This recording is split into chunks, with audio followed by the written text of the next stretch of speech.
Hi all, അസ്സലാമു അലൈക്കും. Welcome back. നേന്ത്രപ്പഴം വെച്ചിട്ട് 5 മിനിറ്റ് കൊണ്ട് ഇഫ്താറിന് ഉണ്ടാക്കിയെടുക്കാൻ പറ്റുന്ന അടിപൊളി ഡിസേർട്ടിൻ്റെ റെസിപ്പിയാണ് ഇന്നത്തെ വീഡിയോ.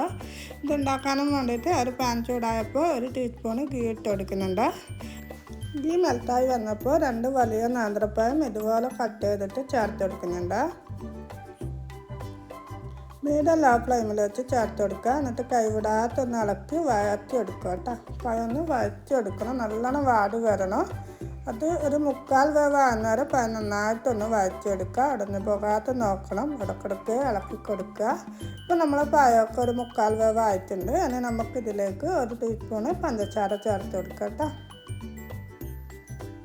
ഇനി പഞ്ചസാര മെൽത്താവുന്നവരെ ഈ പഴം ഒന്ന് ഇതുപോലെ ഒന്ന് ഇളക്കിയെടുക്കുക കേട്ടോ. കരിഞ്ഞ് പോവാതെ നോക്കുക. ഇതുപോലെ ഇളക്കി പഞ്ചസാര മെൽത്തായിട്ടാകുമ്പോൾ ഫ്ലെയിം ഓഫ് ചെയ്തിട്ട് പാത്രത്തിൽ നിന്ന് കോരി മാറ്റുക കേട്ടോ.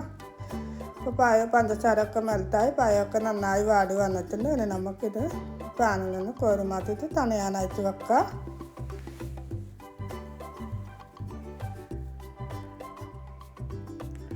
അടുത്തതായി ഒരു പാത്രം സ്റ്റൗവിൽ വെച്ച് കൊടുത്തിട്ട് ഞാൻ ഒരു 500 ml പാല് ചേർത്ത് കൊടുക്കുന്നുണ്ട് കേട്ടോ. 2 കപ്പ് പാലാണ്, 250 ml 2 കപ്പ് പാല്, 1 പാക്കറ്റ് പാലാണ്. അത് അവിടെ നിന്ന് ചൂടായി വരുമ്പോഴേക്ക് നമുക്ക് ഒരു ബൗളിലേക്ക് 2 ടേബിൾ സ്പൂൺ കോൺഫ്ലവറും 1 ടേബിൾ സ്പൂൺ പാൽപ്പൊടി ഇട്ടിട്ട് 1/4 കപ്പ് പാലിൽ ഇതുപോലെ ഒന്ന് കലക്കിയെടുക്കുക.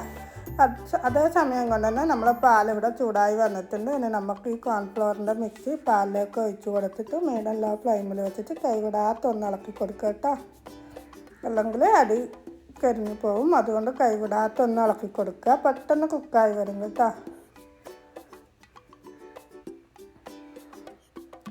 ഇപ്പോൾ നമ്മൾ കോൺഫ്ലവറും പാലൊക്കെ നന്നായിട്ട് തിളച്ച് വരുന്ന സമയത്ത് നമുക്കിതിലേക്ക് 5 ടേബിൾ സ്പൂൺ പഞ്ചസാര ചേർത്ത് കൊടുക്കുക. 5 ടേബിൾ സ്പൂൺ പഞ്ചസാര നല്ല മധുരമാണ്. നല്ല മധുരം എന്ന് പറഞ്ഞാൽ ആവശ്യത്തിനുള്ള മധുരമുണ്ട്. കൂടുതലും മധുരം വേണ്ടവർ 6 ടേബിൾ സ്പൂൺ പഞ്ചസാര ചേർത്ത് കൊടുക്കുക കേട്ടോ.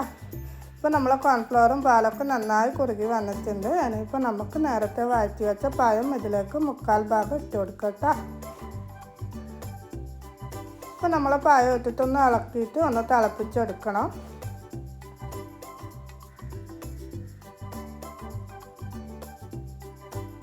അപ്പോൾ പായമൊക്കെ ഇട്ടിട്ട് ഇതിപ്പോൾ നന്നായി തിളച്ച് വന്നിട്ടുണ്ട് കേട്ടോ. അപ്പോൾ നമ്മൾ ഫ്ലെയിം ഓഫ് ചെയ്തിട്ട് ഇതിലേക്ക് 1 ടീസ്പൂൺ ഏലക്കപ്പൊടിയും 1 ടീസ്പൂൺ ഗീയും ചേർത്ത് കൊടുക്കുന്നുണ്ട്.